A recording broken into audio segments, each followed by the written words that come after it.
దేవునికి స్తోత్రము, దేవదేవుని కొందనాలు. ప్రభు అయినటువంటి యేసుక్రీస్తు నామంలో మీ అందరికీ శుభములు తెలియజేస్తున్నాను. ప్రియా సహోదరి సహోదరులారా, మీరందరూ కూడా దేవుని యొక్క ఉన్నతమైన నామంలో అందరూ కూడా బాగున్నారని నేను తలుస్తున్నాను. ఎవరైతే కనుక దేవుడి మీద ఆధారపడి దేవుని యందు భయము భక్తి కలిగి నీతిగా న్యాయంగా యథార్థంగా జీవిస్తారో అటువంటి వారికి ఎన్ని శ్రమలు కలిగినా సరే దేవుడు వారిని విడిచిపెట్టడండి. మనుషులు విడిచిపెట్టొచ్చేమో కానీ దేవుడు విడిచిపెట్టడు. కనుక ఈ ఉదయకాల సమయంలో మనం చూసుకున్నట్లయితే దావీదు భక్తుడైనటువంటి దావీదు గారు రచించినటువంటి కీర్తన భాగం చూసుకున్నట్లయితే దేవుడు కూడా మన జీవితాల్లో కూడా దేవుడు అనేకటువంటి గొప్ప కార్యాలు చేసేటువంటి గొప్ప దేవుడు మన దేవుడు. కీర్తన గ్రంథము 4వ అధ్యాయంలో చూస్తే ప్రధాన గాయకునికి తంతి వాయిద్యములతో పాడదగినది దావీదు కీర్తన. ప్రధాన గాయకునికి తంతి వాయిద్యములతో పాడదగినది దావీదు గారు. ఆయన ఒక మంచి గాయకుడు, ఆయన మ్యూజిక్ డైరెక్టరు, కంపోజరు. నిజంగా మందిరాన్ని కట్టకముందే దావీదు గారు దేవుని యొక్క సన్నిధిలో ఏ విధంగా పాటలు పాడాలో ఒక కొయిరు బృందాన్ని, ఆ కొయిరుకి అధిపతుల్ని కూడా నియమించాడంటే దేవుని యందు ఎంత భయమో భక్తి అండి, ఎంత ప్రేమ అండి. మనం కూడా దేవుని యందు అంత భయము భక్తి ప్రేమ కలిగి ఉండాలండి. ఇతడు సాధారణటువంటి వ్యక్తి కాదు, ఏదో ఆ దినాల్లో మామూలుగా పాడేలేదు. ప్రధాన గాయకునికి తంతి వాయిద్యములతో పాడదగినటువంటి దావీదు కీర్తన అన్ని విధాలుగా అన్నీ కూడా దేవుని యొక్క మనసును ఎరిగినటువంటి వాడు దావీదు గారు. ఈ ఉదయకాల సమయంలో దావీదు యొక్క గొప్ప ప్రార్థన మనం కూడా నేర్చుకోవాలండి. ఉదయకాల సమయంలో మన జీవితాలు మారుస్తాయి, మన పరిస్థితుల్ని మార్చగలదు ప్రార్థన. ఎందుకంటే ప్రార్థనలో శక్తి ఉన్నది, ప్రార్థనలో జీవం ఉన్నది, ప్రార్థనే మనల్ని నడిపిస్తుంది. ఈ ఉదయకాల సమయంలో దావీదు గారు ప్రార్థన చేస్తున్నారు. నా నీతికి ఆధారమగు దేవా, నేను మొర్రపెట్టినప్పుడు నాకు ఉత్తరమేమో. ఎందుకంటే దావీదు గారు ఇక్కడ దేవునితో మాట్లాడుతున్నాడు, శ్రమల్లో ఉండి ప్రార్థన చేస్తున్నాడు. మనం మొట్టమొదటిగా శ్రమ వచ్చినప్పుడు మనుషుల దగ్గర కాదు కానీ మొట్టమొదటిగా దేవుని దగ్గరికి వెళ్ళి మనం ప్రార్థన చేయాలి, దేవునితో మాట్లాడాలి, దేవుణ్ణి అడగాలి. ప్రభువా, నా శ్రమంలో నువ్వు నాకు తోడుగా ఉండు ప్రభువా, నాకు సహాయం దయచేయండి, నా మార్గాల్ని సరళం చేయండి ప్రభువా. ఎందుకనంటే 3వ కీర్తన చూసుకుంటే నిజంగా అబ్షలోము అంటే తన కుమారుడైనటువంటి అబ్షలోము యొద్ద నుండి పారిపోయినటువంటి సమయంలో రాశాడు. అవే కొన్ని మనకి 4వ అధ్యాయంలో కూడా కనబడతాయి. అంటే దావీదు గారు ఎంత వేదనలు ఉన్నారు, ఎంత బాధలు ఉన్నారు, ఎన్ని శ్రమలండి. సొంత బిడ్డే అతని మీదకి తిరిగితే ఎంత బాధగా ఉంటాయి చూడండి. అందుకైనా ప్రార్థన చేస్తున్నాను, నా నీతికి ఆధారమగు దేవా. మనం నిజంగా దేవుని యొక్క నీతిని ఆధారము చేసుకుని మనం బ్రతుకుతున్నామండి. దేవుని యొక్క వాక్యం చదువుతుంది కదా, నీతిమంతుడు లేడు, ఒక్కడు లేడు, ఆయన అనుగ్రహించు కృపను మనం పొందుకోలేకపోతున్నాం, మహిమని పొందుకోలేకపోతున్నాం. అంటే మరి బైబిల్ గ్రంథంలో అనేక మంది నీతిమంతులు ఉన్నారు కదండి. మన యొక్క క్రియలను బట్టి, మన యొక్క భక్తిని బట్టి, మన యొక్క విశ్వాసాన్ని బట్టి మనం నీతిమంతులు కావలేం కానండి.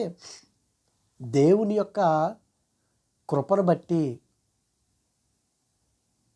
దేవుని యొక్క నీతిని బట్టి మనం కూడా నీతిమంతులుగా తీర్చబడుతున్నాం. మరి అబ్రహాము గారు దేవుని నమ్మాడు కనుక ఆ నమ్మకం ఆయన్ని నీతిమంతుడిగా ఎంచబడింది. నోవాహు గారు నీతిమంతుడిగా ఎంచబడ్డాడు. అంటే దేవుడి మీద వారు సంపూర్ణంగా ఆధారపడ్డారు. ఈ దినాన మనం దేవుడి మీద సంపూర్ణంగా ఆధారపడుతున్నామా? నా నీతికి ఆధారమగు దేవా. మనందరి నీతికి ఆయనే ఆధారం అండి. మనలో ఈ దినాన మనం ఈ విధంగా జీవిస్తున్నామంటే పాప బంధకాల్లో ఉన్నటువంటి మనల్ని ఆయన రక్తం ద్వారా విడిపించి నిజంగా నీతిమంతులుగా అయినా తీర్చాడండి. ఆయన నీతిమంతుడు కనుక నేను మొర్రపెట్టినప్పుడు నాకు ఉత్తరమేమో. అవును, నిజంగా ఆయనకు మొర్రపెట్టినప్పుడు ఆయన ఉత్తరం ఇచ్చేటువంటి గొప్ప దేవుడు. ఇరుకులో నాకు విశాలత కలుగు చేసిన వాడువు నీవే, నన్ను కరుణించి నా ప్రార్థన అంగీకరించు. ఎబ్బేజు కూడా ప్రార్థన చేస్తున్నాడు కదా, ప్రభువా దేవా నా ఇరుకులో నాకు విశాలతను కలుగు చేయము. అవునండి, మనం దేవుణ్ణి అడగవలసింది, ప్రభువా నేను చాలా ఇరుకులో ఉన్నాను ప్రభువా, నాకు విశాలతను కలుగు చేయండి. ఇదిగో తండ్రి నా సరిహద్దులను నువ్వు విశాలపరచు ప్రభువా అని మన వేదన కలిగి శ్రమలో ఉన్నప్పుడు మనం ప్రార్థన చేసినప్పుడు దేవుడు మన ప్రార్థనని ఆలకించేటువంటి గొప్ప దేవుడు. అందుకే యోబు గ్రంథంలో చూస్తే అండి 5వ అధ్యాయము 19వ వచనంలో చూస్తే దేవుని యొక్క వాక్యం సరుస్తుంది. 6 బాధల్లో నుండి ఆయన నిన్ను విడిపించును, 7 బాధలు కలిగిన నీకు ఏ కీడును తగలదు. 6 బాధలు వచ్చినాయండి, 6 సమస్యలు వచ్చినాయి, లేకపోతే 6 ఇరుకులు వచ్చినాయి, దేవుడు నిన్ను కాపాడాడు. 7వ ఇరుకు వచ్చింది, 7వ బాధ వచ్చింది, దేవుడు నిన్ను కాపాడుకొని ఉంటాడా? కాపాడుతాడండి. 6 కీడులు లేకపోతే 6 సమస్యలు వచ్చినాయి, 6 దేవుడు విడిపించాడు. 7వ బాధ కలిగినను నీకు ఏ కీడు తగలదో. మన దేవుడు గొప్ప దేవుడు అండి. ఎంతవరకు నడిపించినటువంటి దేవుడు ఇక ముందు మనల్ని నడిపించడా? నడిపించేటువంటి గొప్ప దేవుడు అండి. దావీదు గారు కూడా, దేవా నా నీతికి ఆధారమగు దేవా, నేను మొర్రపెట్టినప్పుడు నాకు ఉత్తరం ఇమ్ము, ఇరుకులు నాకు విశాలత కలిగజేసినోడు నీవే, నన్ను కరుణించి నా ప్రార్థన ఆలకించుము. ఎందుకనంటే ఎంత వేదన బాధల్లో ఉన్నాడండి ఆయన. అందుకే 2వ వచనం చూస్తే నరులారా ఎంతకాలం నా గౌరవమును అవమానముగా మార్చెదరు. ఎంతకాలము? ఎందుకనంటే సొంత కుమారుడు దావీదు గారి యొక్క ఘనత, ఆయన గౌరవము, అతని స్నేహితులు అహితోపేలు, మంత్రిగా సలహాదారుడుగా ఉన్నటువంటి అహితోపేలే కుమారుడు పక్షాన చేరి దావీదుకి వెన్నుపోటు పొడుస్తున్నాడంటే దావీదు యొక్క గౌరవాన్ని తీసేస్తున్నాడు కదా, అవమానపరుస్తున్నాడు కదా. అందుకని అంటున్నాడు, నరులారా ఎంతకాలము నా గౌరవమును అవమానంగా మార్చెదరు. ఎంతకాలము నాకున్నటువంటి గౌరవాన్ని, ఆ ఘనతను మీరు అవమానంగా మారుస్తున్నారు. ఈ వచనాలు చూస్తే ప్రభువైన యేసుక్రీస్తు వారు కూడా తన పరలోక భాగ్యము కాదనుకుని ఈ భూమి మీదకి వచ్చాడు కదండి. మరి మనం కూడా ఆయనకున్నటువంటి గౌరవాన్ని మనం ఎంతకాలం తీసేస్తామండి? క్రైస్తవులు అని చెప్పుకుంటున్నాము, దేవుడి యొక్క సన్నిధిలోకి వెళ్తున్నాము, పాపం చేస్తున్నాం. ఎంతకాలం అండి? దేవుని యొక్క నామానికి అవమానం తీసుకొస్తాం. దేవుడికి ఇదిగో ఆయన గౌరవాన్ని మనం అవమానంగా మార్చేస్తున్నాం. సిలువ వేసినప్పుడు కూడా ఆయన్ని నిన్ను ఎవరు కొట్టారో చెప్పు అని యూదులు ఆ విధంగా అడుగుతున్నారు. సొంత వారే కదా ఆయన్ని అవమానపరిచారు, ఆయన గౌరవాన్ని తీశారండి. ఆయన గౌరవాన్ని అవమానంగా మార్చారు సిలువ వేసినటువంటి దినాన్ని. సొంత జనాంగమే. ఎందుకంటే ఆయన పరలోక భాగ్యము కాదనుకొని అంత ఉన్నతమైనటువంటి స్థానాన్ని వదులుకొని ఇక్కడికి వస్తే ఆయన యొక్క గౌరవాన్ని ఏ విధంగా అవమానంగా మారుస్తున్నాం.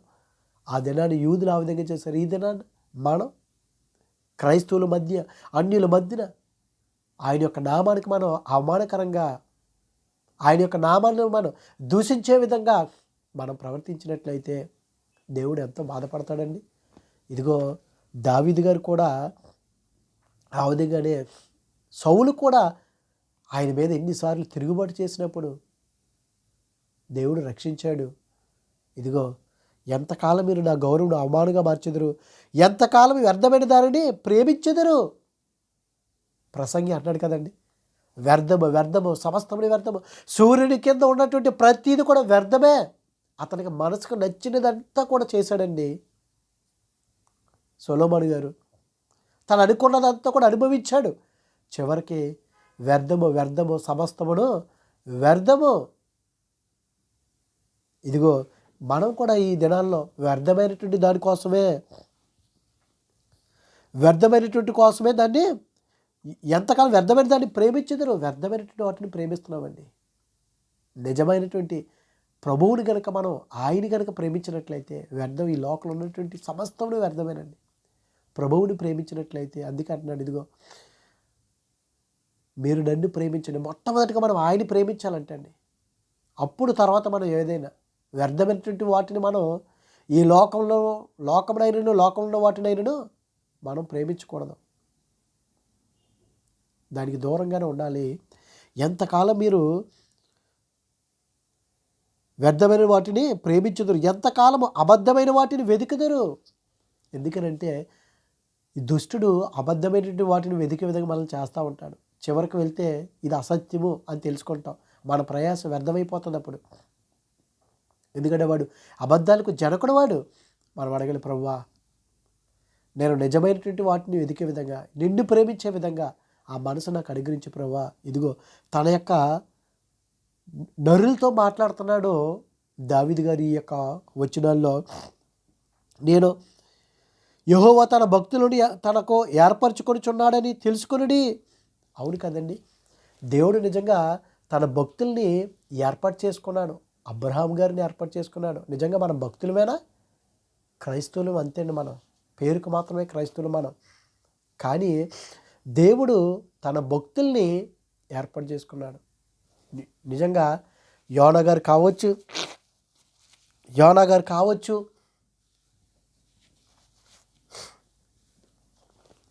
అబ్రహాం గారు దేవుని యందు భయభక్తులు కలిగినటువంటి వాడు. అబ్రహాం గారు దేవునికి స్నేహితుడు. నోవా గారండి, మోషే గారండి, తన ఇల్లంతట్లో నమ్మకమైనటువంటి వాడు. దానియేలు భక్తుడు దేవునికి. అంటే భక్తులు వేరు, ఇదిగో క్రైస్తవులు వేరు కదండి. నిజంగా వారి సమస్తం. అబ్రహాం గారు ఎంత భక్తి అండి దేవుడు అంటే. ఇదిగో నేను చూపించబోయే దేశానికి నువ్వు వెళ్ళు. ఏ దేశం ప్రభువా, ఏ ప్రాంతం ప్రభువా, దేవా అడగలేదండి, వెళ్ళిపోయాడు. మొత్తం అన్నీ విడిచిపెట్టి వెళ్ళిపోయాడంటే అదండి భక్తి. అదంటే దేవుని అంటే భయము. మనకెక్కడ ఉన్నదండి భక్తి? అపోస్తలుడు పేతురు గారే యెరూషలేములో ఆ శృంగారపు ఆ దేవాలయం వద్ద ఉన్నటువంటి ఆ దేవాలయం ఎదురుగా ఉన్నటువంటి ఆ భిక్షాటన చేసుకున్నటువంటి ఆ వ్యక్తి కూడా నువ్వు లే అన్నప్పుడు యేసునామంలో దిగ్గున లేచాడు, గంతులు వేశాడు. దాదాపుగా 40 సంవత్సరాలు ఉన్నాయి ఒక వ్యక్తికి. ఇశ్రాయేల్ ప్రజలు వారందరూ కూడా, యూదులు అందరూ కూడా చూస్తున్నారు. పేతురు గారు అంటున్నారు కదా,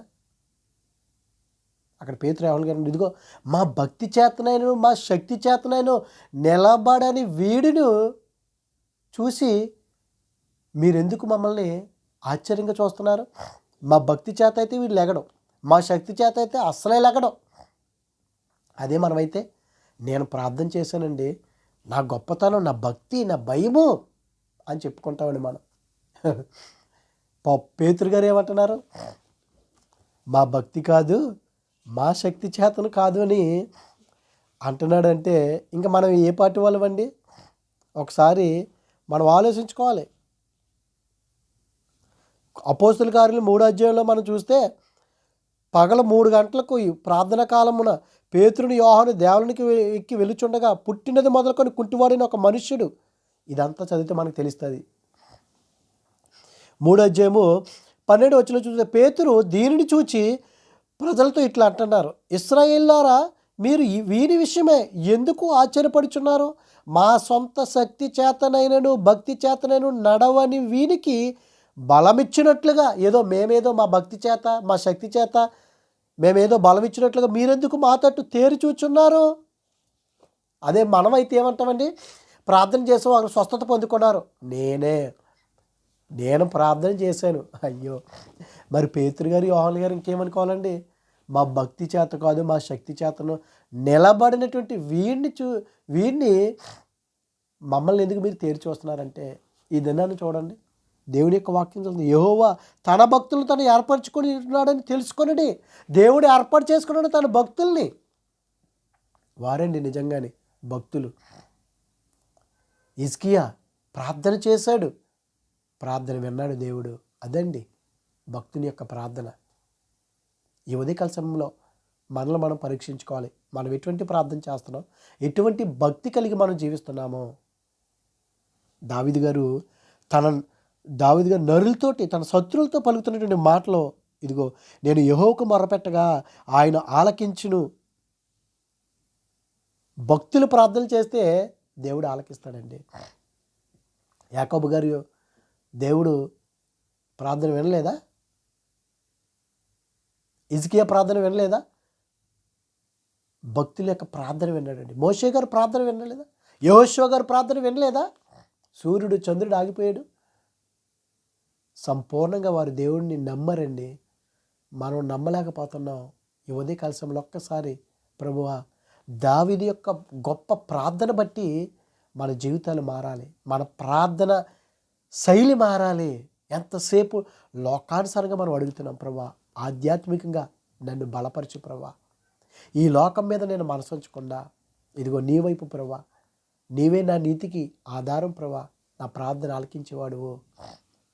అందుకే నేను యెహోవాకు మొరపెట్టగా ఆయన ఆలకించును, భయము నొంది పాపము చేయకుడి. ఇదిగో ఇకనైనా సరే మీరు దేవుని యందు భయము కలిగి పాపాలు చేయొద్దు అన్నాడు. కానీ ఈ దినాన్ని అనేక మంది భయము లేకుండా ఎంత విచ్చలవిడిగా పాపాలు చేస్తున్నారు, అనేక రకాలుగా పాపాలు చేస్తున్నారు. దేవునికి భయం ఉందండి. ఇదిగో మీరు పడకల మీద ఉండగా మీ హృదయంలో ధ్యానం చేసుకుని ఊరకుండండి. మనం పడుకున్నప్పుడు చూడండి, ఒక్కసారి ఆలోచించుకోవాలి. నిద్రపోయే ముందు ఈ దినాన్న ప్రభువా, నువ్వు పడక మీద ఉండగా అయ్యో ఈ దినాన్న నేను మాట్లాడుకుని మాట్లాడానే, నేను చేయకూడని పని చేశానే, నేను ఆలోచించకూడనటువంటి ఆలోచన చేశానే అని నువ్వు పడుకునే ముందు నీ పడక మీద ఉండి నువ్వు ఆలోచించుకో. ఈ దినాన్న ఎన్ని పాపాలు చేశాను ప్రభువా, నన్ను క్షమించు ప్రభువా, ఇంకా నేను చేయకూడదని మానుకోమంటున్నాడు. ఒకసారి ధ్యానించుకో, నువ్వేం చేసావో ఈ దినం అంతా కూడా అంటున్నాడండి. నిజంగా మనం ధ్యానించుకున్నట్లయితే దావీదు ప్రార్థన మన జీవితంలో మన హృదయంలో భద్రపరచుకోవాలి, మూలవాలండి, స్థిరంగా ఉండాలి. అప్పుడు బలమైనటువంటి ప్రార్థన మన జీవితాన్ని మారుస్తుంది. ఆయన అంటున్నాడు, నీతియుక్తమైన బలులు అర్పించుచు యెహోవాను నమ్ముకొనుడి. దేవునికి కావాల్సింది ఏం కావాలండి? నీతియుక్త. ఆ దినాలైతే పాపం చేస్తే గొర్రెనో దూడనో బలిచ్చేవారు యాజకుడి దగ్గరికి తీసుకెళ్ళి. కానీ నీతియుక్తమైనటువంటి బలులు అర్పించుచు యెహోవాను నమ్ముకొనుడి.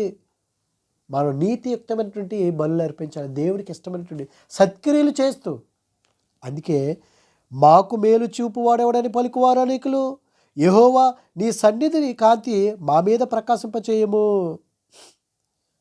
సంఖ్యాకాండం 6:22 చూస్తే ఆ దినాల్లో యాజకులు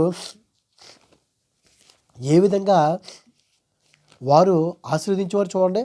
యెహోవా మోషేకు ఇలాగూ సెలవిచ్చెను, నీవు అహరోనుతో అతని కుమారులతో ఇలాగనుము, మీరు ఇశ్రాయేలును ఎలాగూ దీవింపవలను, యెహోవా నిన్ను ఆశీర్వదించి నిన్ను కాపాడునుగాక. యెహోవా నీకు తన సన్నిధిని ప్రకాశింపజేసి నిన్ను కరుణించునుగాక. యెహోవా నీ మీద తన సన్నిధి కాంతి ఉదయింపజేసి నీకు సమాధానము కలుగు చేయునుగాక. ఆ విధంగా యాజకులు ఇశ్రాయేలుని ఆశీర్వదించేవారంట. ప్రియ సోదరి సోదర, అవును, దేవుని యొక్క సన్నిధి యొక్క కాంతి మన మీద ఉదయింపచేసి మనకి శాంతిని కలుగు చేసేవాడు, నెమ్మదిని కలిగి చేసేవాడు, సంతోషాన్ని కలిగి చేసేవాడు. ఇదిగో మన బాధల నుండి విముక్తి కలిగించేవాడు ఆయన యొక్క సన్నిధి కాంతి. కనుక ఇదిగో వారి ధాన్య ద్రాక్షరసంలో విస్తరించిన నాటి సంతోషం కంటే అధికమైన సంతోషం నీవు నా హృదయంలో పుట్టించితివి. ఇశ్రాయేల్లో వారు పండించే పంటను చూసంటే వారు ఎంతో సంతోషించేవారంట. దానికంటే దేవుడు మన హృదయాల్ని సంతోషపరిచినట్లయితే వాటికంటే సంతోషాన్ని ఇస్తాడంటాడు దేవుడు. యెహోవా నెమ్మదితో పండుకొని నిద్రపోదును, నేను ఒంటరిగా నుండిను, నీవే నన్ను సురక్షితంగా నివసింపచేయదు. అవును కదా, మనం ఒంటరిగా ఉన్నా, ఎక్కడున్నా, ఏ స్థితిలో ఉన్నా దేవుడు మనకు తోడుకున్నప్పుడు, మన ప్రార్థన ఆలకిస్తున్నప్పుడు మనం చక్కగా నెమ్మదితోటి మనం నిద్రపోతాం. లేకపోతే ఈ దినాలు అనేక మందికి శాంతి సమాధానం లేకుండా, నెమ్మది లేకుండా వారు జీవిస్తున్నారు. ఎందుకు? ప్రార్థన లేదు, దేవుడు లేడు, భయము లేదు, భక్తి లేదు. కనుక ఈ దినాన భయము భక్తి కలిగి దావీదు ఏ విధంగా అయితే గొప్ప ప్రార్థన చేశాడో అటువంటి ప్రార్థన చేసి దేవుని యొక్క సన్నిధి ఆ కాంతిని మన మీద ఉదయింప చేసేలాగా మన జీవితంలో నెమ్మది పొందుకునే విధంగా ఉందాం.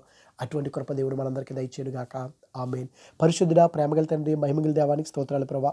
ఇదిగో దేవా, ఈ ఉదయకాల సమయంలో ప్రభా దావీదు గారు ప్రభా, ఇదిగో తండ్రి, మా నీతికి ఆధారమగు దేవా, మా ప్రార్థన ఆలకించేవాడు నీవే దేవా. అవును ప్రభా, ఇదిగో తండ్రి, మాకు నెమ్మది కలిగి చేసేవాడు నీవే తండ్రి, మమ్మల్ని ఆస్వాదించేవాడు నీవే ప్రభా.